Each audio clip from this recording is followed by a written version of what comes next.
Tuloy-tuloy ang ating PBA semifinal round.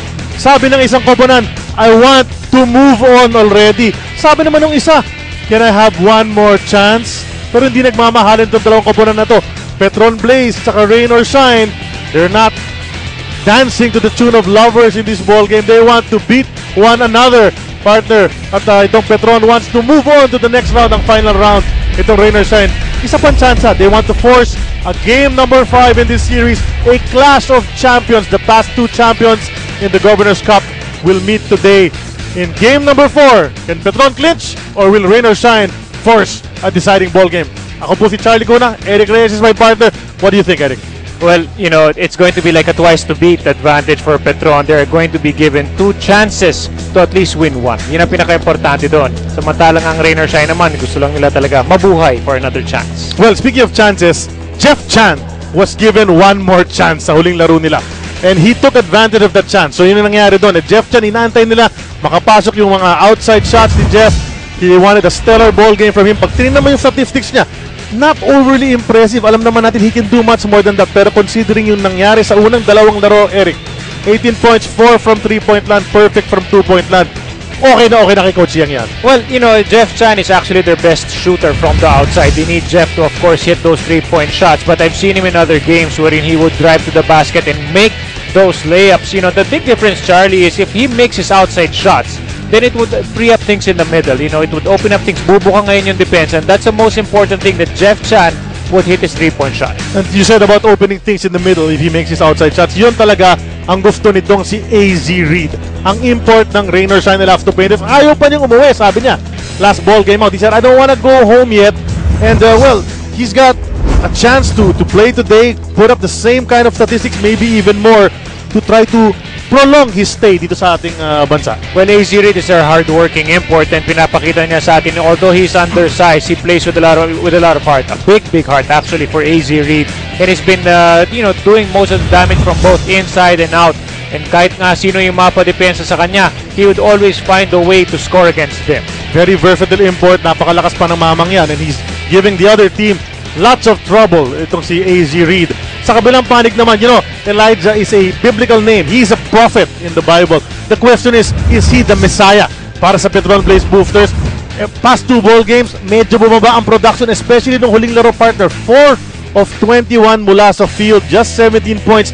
Masama doon, partner, may mga crucial turnovers ba nung payoff period. Well, ito si Elijah Millsap scored 41 points in game number 1. Pero yun na nga, nangyari game number 2, pababa yung kanyang scoring. Perhaps it's a defense of Gabe Norwood or even Jari Ibanez. So we really would expect this guy to be the Messiah para sa koponan ng Petron. They really need to win this game or else they would face an insurmountable pressure come game number 5. Well, we did remember nung game number 1, he put them on their shoulders nung game number 1 in that 4th quarter, bringing them to victory. Eh, sabi nga niya, he kind of let his team down. Yan ang pakiramdam niya. So kailangan mataas ang energy niya sa larong ito. And for more on Elijah Millsap, let's turn it over to our third partner here on the coverage, Riza Diaz at courtside.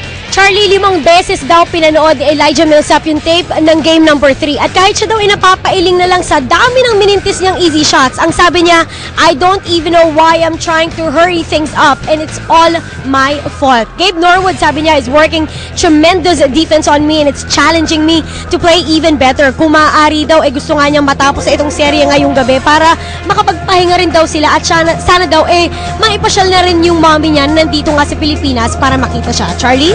Well, sabi nga ng iba, baka na-pressure siya dun sa the fact na nanonood yung kanyang nanay on his performance. Pero alam naman natin yung kakayahan ni Elijah Millsap. We expect a good ball game from him.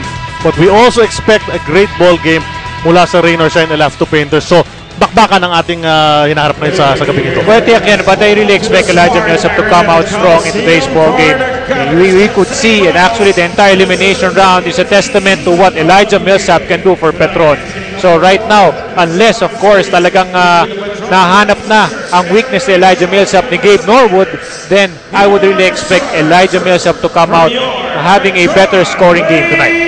Well, sabi nga natin, he hurts the other team in many ways, Eric. Scoring, of course, is the number 1 thing para sa mga imports natin usually. Pero si Elijah Millsap, alam naman natin, he can put up assists. He's averaging 5.5 assists sa ball game, leading yung kanyang koponan. Meron din siya mga rebounds, ang taas din. Meron siyang blocks, meron siyang steals across the board ng kanyang statistics. So, if he can't get his scoring going, assuming napakatindi naman ng depensa sa kanya, he can help his team in other ways. Well, malaking bagay kasi he would score beyond 25 points because itong si AZ Reed, halos ganun din ang ginagawang puntos unless of course they both wax hot. Now, you have a guy, a great defender in Gabe Norwood guarding Elijah Millsap.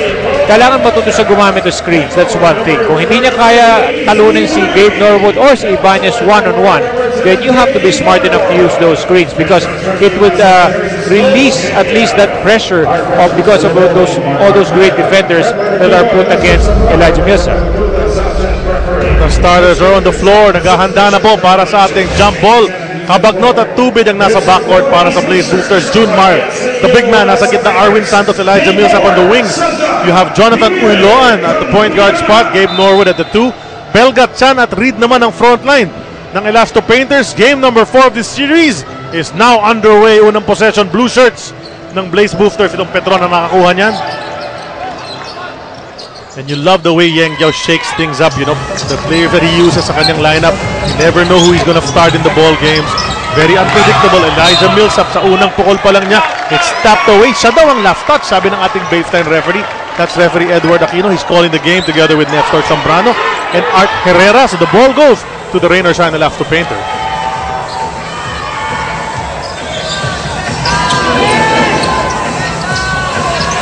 Gabe Norwood. Easily dinantay niya. Goes the other way, Uloan. Double dribble, picked it up and bounced it again. So that's a turnover para sa Rain or Shine. Balik tayo sa Petron. So 0-all pa rin ating score. Just a little over half a minute gone by. Charlie's a matchup in game number 3. Jeff Chan was matched up against Tubid. Si Tubid actually dumidepensa kay Jeff Chan. Ngayon naman, actually nagkaroon ng turnover. Ito, AZ Reed. Bounced it too high, recovers. Short jumper para sa kanya. First 2 points ng ating laro. You were saying, Eric? Well, tapos normally bumabantay ngayon dito sa kabilang panik. Si AZ Reed naman na tinatao ni Tubid. So there's actually some adjustments slightly unless of course nagkaroon lang ng switch in that last play. Itong Petron Blaze in the early goings, losing the ball several times. Pero ngayon, ang possession nasa kanila pa rin. Kabagnot had a stellar ball game last time out. Ngunit hindi nga nag-translate sa panalo yan. Millsap off balance. Called for a traveling violation. That's 2 very early turnovers para kay Millsap. Walang, nababasa talaga siya ni Gabe Norwood. And 2 times down the floor. Actually, kanina low post tapos nawala. Ngayon naman may isolation from the wing. You know, nababasa ni Gabe Norwood. It's actually very predictable what Elijah Millsap will do. Easy read. Tubid naman nakabantay ngayon. Goes over to Belga. 15-foot jumper. That's too strong but easy read. Against 3 blue shirts. Siya pa nakakuha nun. Lofted out of bounds but the ball will stay with the white shirts. Norwood baseline inbound. 10.5 remaining here in the first quarter. We've just started this ball game. Game number 4. 2-1 ang standings. Petron looking to clinch today. Best of 5 lang po itong series na to. Easy read. Takes the 3. You'll always monitor yung turnover count itong si Elijah Millsap sapagkat he's had a couple of ball games where he's had double-figure turnovers. Nice drive to the basket mula kay Kabagnot. First 2 points ng Petron. You know, Kabagnot played a great game number 3 wherein he actually single-handed took charge, especially in the 3rd and 4th quarter. Pero dito, makita mo, maganda pa rin ang pagsisimula ni Belga gives Junmar Farhado the look after hitting that 3 over the outstretched arms of the big man. Maganda simula kaagad ng kanilang 3-point shot, the first attempt. Same as in game number 3 when Jeff Chan took that shot. Ngayon naman, si Bo Belga tumikada from 3-point range. Kabagnot naman ang titira. Right corner court, the lefty hits the bucket. Cut the lead down to 1. Alam mo, si Bo Belga parang nakakalimutan pa rin ng mga tao na deadly siya from the 3-point area. They always seem to leave him open once or twice in every ball game. Lahat ng kalaban ng Rain or Shine. Actually, kala nga nila, chamba lang si Bo Belga pero inuulit-ulit na in every game. But Charlie, si Kabagnot, mainit pa rin. Nakuha na naman niya yung kanyang second attempt. Si Bo Belga, chamba lang pero ilang taon na rin niya ginagawa yan. Millsap's jumper doesn't go. The tap goes to Fajardo. Kicks it over to Arwin. 8-foot jumper. Arwin shot bounces out on the rebound. Who gets it? Kabagnot. They reset the offense. Arwin makes his move. Goes baseline. The reverse. Masyado malakas ang Pectus. Steal from Cabagnot. Millsap driving to the basket. Off balance. Tumira pa rin. Shooting foul is called. He's gonna go to the line para sa dalawang free throws. Ito si Elijah Millsap lately, hindi ko alam, parang napapansin natin the past couple of ball games, ang dami niyang tira na off balance. I don't know if it's the credit the defense, they're knocking him out of his comfort zone. Pero kaya bumababa ang percentage din niya. Now he gets it from the line. Pero pag ganun, Eric, di ba? Parang he's not shooting comfortably. Well, hindi ka square to the basket, Charlie, na nangyayari. But, it's really tough. Magaling talaga yan si Millsap. So, Coach Yeng would always throw his top defenders. Normally, that's Norwood. And maya-maya konti, makikita rin natin si Ibanez. Good pick mula kay Belga. He gets it right back. Tumira ng trip. Nakaisa na yan. Bounces out on the second try. Up ahead to Tubit. Tubit gusto dumiretso all the way. Hinawa ka na! Bo Belga from behind, shoved him to the floor. And agad-agad, Sumeñas, ating referee. Possible flagrant foul. They'll review it, pero pinapupunta yung mga players sa kanilang mga benches. Let's watch it. When he went hard to the basket, actually Tubit, nabato pa ng bola si Bo Belga. That's a hard foul right there by Big Bo. But we've seen a lot of physicality already so far, Charlie. F1 ang tinawag kontra kay Big Bo Belga. Which means Bo have to sit. Complain naman ng coaching staff, lalo na si Coach Caloy, na binatungan naman daw ni Tubit itong si Bo Belga sa mukha ng bola. Ronald Tubit, kahit napakaliit naman sa size kumpara kay Bo Belga, you know that Tubit's one of those guys as well who will never back down from anybody, diba? He's a hard-nosed defender and he's guarded, of course, mga imports. Malakas lang ang katawan ni Ronald Tubit. Sinasabi nga nila, minsan nagpa-flop si Ronald Tubit, but he's just, minsan binibait din niya, diba? Kung of course, natatawag din ng mga officials. Free throw ni Tubit. And that flagrant, pasok yan for his first point of the ball game. Yung buhok ni Ronald Tubit pala, dyan sa taas, halos kakulay nung kay Junmar. Kaya nga yan ang fashion statement, di ba? Mali na mga players, pero mga pinapa-bleach yung buhok. Kinyahan pumasok para kay Bo Belga, who needs to sit out a few minutes. Norwood in the passing lanes. Basang-basa niya yun. He'll try to go in and finish it. Kaya ginamit ni Gabe. So far, Norwood again still has Elijah Millsap's number. Hindi pa rin basta-basta makakuha naman. He actually makes it hard for Elijah Millsap. Dinideny niya yung pass. Tapos pag nakuha yung bola, then yan, lalong mas nahihirapan pa si Millsap kasi mabilis nito si Norwood. Shot of Arwin was offline. Ito si Uyloan. They swing it over to Chan. Chan spins around, brings it a bit closer. Pumasa sa pwesto na walang nakatayong kakampi. Ball will go the other way. 7:48 remaining here in the first quarter. Ito, Petron defensive stop of the game. That's brought to us by Petron Brake Fluid for superior braking action and safety. Siguradong nasa mabuti kang kamay. Millsap, the path to Arwin. Jumper just inside free throw line, doesn't go. Arwin's shooting has been off. Scoring not as much as Coach G would have liked probably in this series so far. Well, it's been aggressive so far. Charlie's been taking his shots, from the baseline, from the top of the key. Although 0 of 4 na to si Arwin Santos, but that's one way to really get going. Kailangan lang talaga tumira ka, and he's choosing his shots. High percentage naman na tinitira lahat ni Spider-Man. Foul is called on Petron. 14-second shot clock. Easy read. Nasa loob. Turnaround jumper. Pasok na naman yan. Para kay Easy Read. Hindi mo malaman talaga. Kala mo mabagal. Pero bigla na lang kontra-tempo. It has that nice pivot move fake. Tapos sabay jump shot ng forward. Ito si Junmar Fajardo. After that Game 2 performance, people were expecting another similar performance in game number 3. Pero hindi nangyari yun. He got his number in that ball game. Kinyahan. Pass inside. Naabot ng malaking mama. Junmar with that steal. Kabagnot. Sidesteps. The lefty layup. Bounces in. Para kay Alex Kabagnot. That's 6 points of the 10. You know, right now I think the place has to start from Alex Cabagnot. He's a great scorer and he actually gets his teammates involved. So far nagsisimula yung bola sa kanilang import, and so far wala pa tayong nakikitang mileage coming from the import. Naman si AJ Reed, the double comes, but he shoots. Bago, establish a double team partner. Bitaw na. It seems to be effortless eh. Nakita mo yung mga galaw niya, no? Mga fall-away jumpers lang para walang kahirap-hirap yung ginagawa doon ni AJ Reed. Palitan ng lamang yung dalawang koponan. Ayun, Raynor Shine naman. Kabagnot, the drop to Arwin Santos. Nice reverse shot mula sa kanila this time.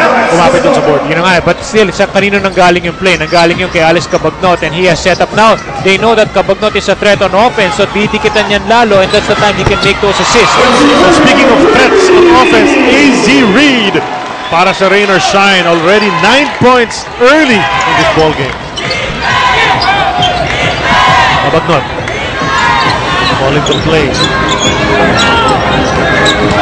He drives the lane, takes it out to Tubic. Siya naman, mula din sa kaliwa. Bounces out. He's trying to set up his teammates. Ito si Kabagnot. They gotta put it down. Reed swings to Chan. Pag-apak ni Chan pabalik. Hits that sideline. That's a turnover para sa Raynor Shine. And itong si AZ Reed starting strong in this ball game. Hitting jump shots, turnaround. 5:18 remaining sa ating first quarter. Napatawag ng timeout. Special thanks to our radio partners, 90.7 Love Radio, 101.1 Yes FM, 96.3 Easy Rock, and DZSR 918 Sports Radio. Left to right, Tati Chio, Benji Santiago, yung nasa kakap dun sa kanan, that's Joey Santiago. Yes. Sino ba yung isa? Si Tati. Hindi, yung isa, yung malaki. Si Benji. Benji? Oh, sino po ba isa? Benji Escobar? Hindi, wala rin. 26 greatest players yan. Pang 26 na. Jolly Escobar, PBA great. At sa radyo ngayon, DZSR 918. Kami naman. So here on IBC, jumper mula kay Alex Cabagnot. Hindi pumasok. Offensive rebound mula kay Elijah Millsap to the running, streaking Arwin Santos. Nakakuha ng foul on that baseline drive. Jeff Chan fouling his fellow Tamaraw alumnus. Arwin Santos has been very aggressive here in the first quarter. Although, yun nga, hindi pa siya nag-iinit offensively, but he's been trying. Eh ngayon, nakakuha pa siya ng foul. It could be his chance to get his confidence going in the game. Yan talaga yung form ni Arwin Santos. Kung yung mga coaching clinic ng mga bata ngayon, sasabihin nila, bend your legs pag may free throw. Si Arwin talagang naka-straight yung mga legs, but he gets a good percentage of his free throws to go. Jeff Chan. Tulak. No foul called, and Lassiter will waltz in for this easy layup. Big layup yan para kay Marcio, his first two of the ball game. Instant O. Sayang yung nangyari doon. Actually, no one from Raynor Shine went straight to guard Lassiter for a nice easy layup. So he goes back dito sa Petron plays. Chris Chu is also in the ball game. Drive mula kay Jeff Chan. Hit challenge. Under. Nakuha ba nila ulit. Norwood for 3. Bounces out. Millsap gets that rebound. Millsap. Bunch of guys asking for it, but he takes it in the lane. That doesn't go. Arwin and Millsap nakagawan sa bola. It goes to Chan.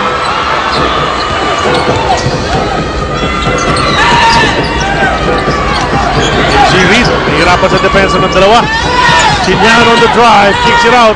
Chris Chu open from 3. He hit that. That's great ball movement right there by Raynor Shine. Tumagal ng konti kay Reed, pero yun na nga eh. Itong ginawa naman ni Kinyan, he drove to the basket, trying to draw that defense. Wide open 3-point shot for Chris Chu. Kabagnot. Held from behind. Chris Chu matatawagan ng kanyang first personal. Ryan Aranya is in the ball game. Right there, he actually drew the 3 guys on him, leaving Chris Chu wide open for the jump shot. Yan ang sinasabi natin, yung versatility ng mga big men. Ang Raynor Shine have to play the threat in many ways. Kabagnot. Kicks to Lassiter sa kaliwa. Binawi ang 3. This is another guy that they really have to watch out. Pag nag-init si Lassiter, that's going to spell trouble for Raynor Shine. A great form on that jumper para kay Marshall Lassiter. Chris Chu. Pukinyahan. Yan trying to lose. Fajardo and the interference from the big guy. Nag-insist sila na natamaan ni Fajardo. Before the ball went out, referee said no. That was Kinyan all the way. So the ball goes back. Tingnan natin yung nangyari. Meron ba? Tinamaan nga ba? Can't see from that angle. Ito, sa pang angulo. Inconclusive, partner, yung ating mga video replay. Anyway, Petron misses on the offensive. Ito na, rain or shine, umaatake. Kinyan, sabi niya, ayoko na ilapit, press na lang. That doesn't go, rebound taken by Marshall. Abagdot, hand off to Millsap. Marshall on the run, he'll challenge the import. Awkward shot on that play. Ito na si Jairo Ibanez, nagdadala ng bola para sa Elasto Painters. Down to AZ Reed. They want to get into their offense early. Sabi ni Coach Frankie sa Sports 5 Center, di ba? Easy baskets. Habang hindi pa nakaset up sana yung defense, but they waited too long on that play. Well, mahirap kasi talaga naman, Charlie, if you have rain or shine go up against a set offense or set defense ng Petron. Ang lalaki. Naabangan lang sila ni Gilmar Fajardo. That's why they want to get something out of their transition offense. Millsap. Marshall on the move. Ryan Aranya fouls him. Ryan Aranya galing lang sa sakit yan. And now it's just time to be able to get back. There's a time ball coaches are invited to a free world-class coaching clinic to be conducted by visiting NBA coaches this Tuesday, October 8, Moa Arena, 4 to 6 p.m. For registration and inquiries, email sbp.nbacoachesclinic@gmail.com. This is a project of the Samahang Basketball ng Pilipinas and the National Basketball Association. You have Pomchito, salud, on your screens with Willie Marshall ably assisting him.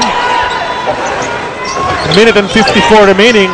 Nasa Araneta Coliseum kami para sa game number 4 ng seryeng ito. Millsap on the drive against Ibanez. Doesn't get that basket. Nakikita natin, objective is to disturb Elijah Millsap. No easy baskets para sa kanya. Well, if it's one-on-one, nasasabayan siya normally nung dumidepensa sa kanya. So, kailangan niya talaga gamitin yung mga screens. Kahit konting puwag lang, he really has to take that shot because that's the only way to get back if you just keep on attempting and hopefully it just go in. Easy read. Subukan mawala ang defender niya. Ito na naman yung long arms ni Junmar Fajardo. Almost got a steal on that play. Ibanez on the drive. Kicks it out. Last third one. Gets a hand on it. The foul is called. Muntik na ang Rainers and maubusan ng oras na. Just 2 seconds remaining on the shot clock when that foul was called. Sayang yung defensive stop sana ng Petron doon because nag-commit sila ng foul. Here's Chris Chu. Wanted to go to Aranya but the ball bounced up on the nice tip mula dito sa Petron. Here's Chris Lutz inside to Junmar. He'll challenge the turn. The short hook para kay Junmar and he's on the board. Impressive move right there by Junmar Fajardo. He was actually covered already by J.R. Kinyahan and he was still able to make that shot. Doon a minute na titira dito sa ating first quarter. Reed, saka isang tref na yan kanina. Gawin mo ng dalawa para kay AZ. Rain or shine is running a lot of high screen and rolls, two-man games. Ganun sila nakakakuha ng mga mga pick and pop or sometimes he doesn't even go. Here's Marshall on the move, tries to go baseline, kick out sa kanyang partner, swing to the left, Millsap's jumper, pasok yan! That's going to be big for Elijah Millsap to get back his scoring confidence. I believe that's his first field goal of the first quarter. 32 seconds remaining here. Apat ang lamang ng Petron Blaze. Chico Laneta trying to keep it steady. It's 2. Forced to give up a foul. Charlie, nag-pick up na rito ang defense ang Petron. Mas masikip na ngayon ang mga offense. Of course, nalilibre pa minsan-minsan because of that screen and roll ang rain or shine. But other than that, if it's just one-on-one plays, you really cannot see an opening in that defense. Si Doug Kramer, pinasok ni Coach Gia Banilla. Siya naman ang susubok bumantay rito kay AZ Reed. 12 points so far dito sa ating first quarter. Gusto bang dagdagan yan? Huwag mo ng 15, partner. This guy is hot. Mainit talaga ngayon si AZ Reed. Sinasabi sa kanya na low post player lang siya. Pero ngayon, puro shots from the outside. At may agaw pa si AZ Reed. Dire-diretso dito si Ryan Aranya for 2 points. 5-point cluster for Rain or Shine. They grab the lead. Second and a half to go. Marshall, too late on that shot. And just like that, the 4-point lead of Petron nabura. Lamang na ng isang rain or shine sa pagtapos ng ating first quarter. 25-24 ang ating score. We'll be back with second quarter.